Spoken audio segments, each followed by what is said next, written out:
రే మావాడని అడిగితే ఏం చెప్పకలే.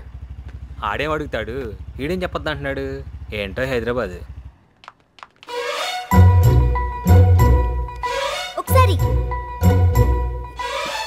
ఇంకోసారి తర్వాత చెప్తాం కానీ రా. నీ అక్క ఎక్కడుంది? చూపి చూపి.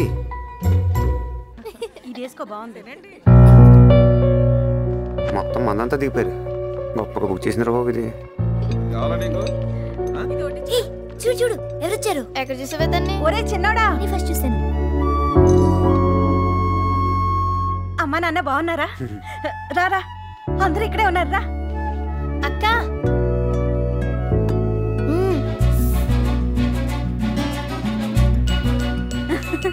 రా. ఏమండి, మా రేలంగన్నయ్య గారు అబ్బాయి. అలాగా? ఎప్పుడు చిన్నప్పుడు చూశాను. అనుకోకుండా భలే వచ్చావురా. అనుకోకుండా కాదు, అక్క పిలిస్తేనే వచ్చాడు. తనే కదా పిలిచింది. అయ్యో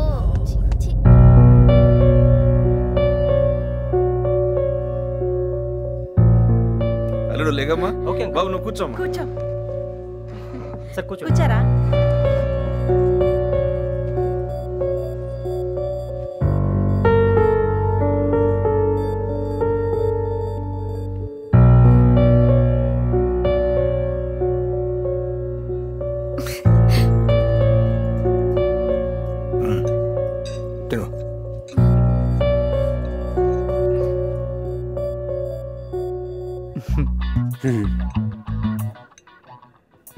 నవ్వటం రే.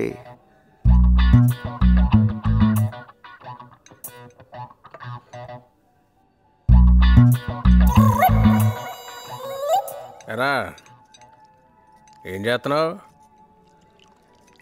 ఏమన్నా చేస్తున్నావా ఖాళీయా?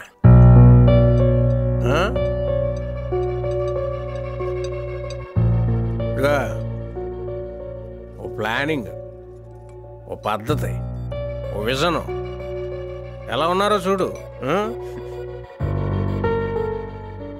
పొద్దున్నే 9ంటికి వెళ్ళి సాయంత్రం 5ంటికి ఇంటికి వచ్చి మెడ చుట్టూ పౌడర్ కొట్టుకుని కాళ్ళు ఊపుకుంటూ తాపీగా టీవీలో ఏ ఛానల్ చూడాలో దిక్కుముక్కు తెలియక పెళ్ళం వంటగదిలో వంట చేస్తుంటే ఇటు అటు ఎవరిని చూస్తాడని నడువుది గిల్లేయడం నాకు చిరాకు.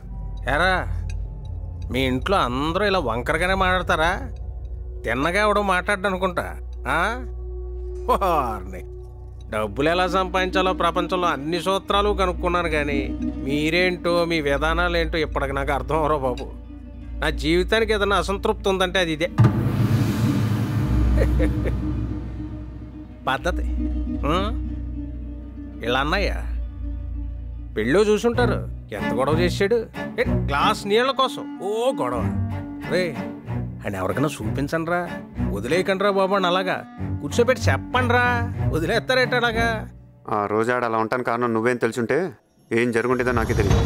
జరిగేదాకా చూస్తా కూర్చుంటారు. మరి వ్యక్తిత్వాలు మార్చుకుంటారా అంటే అబ్బాయి మేము మారం ఇలాగే ఉంటామంటే ఎవరికి నష్టం? అండ్ ఇలా ఉండాలి అలా ఉండాలని మా నాన్నే చెప్పలేదు. దారిని వెళ్ళే గొట్టంగాడు మాటలు ఎందుకంటారు? పైగా ఇన్ని తెలివితేటలు ఉన్న నీలాంటి మాటలు అసలు విను.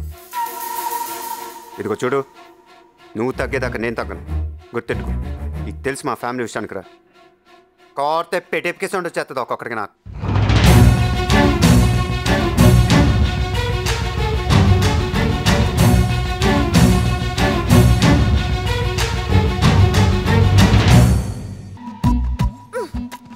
బ్లాక్ గోడ మీద కొడితే బయటకు వచ్చేస్తాయి మొత్తం. నేను హట్టు ఫీల్ అయ్యాను, పొంగు ముట్టి పెట్టుకున్నాను.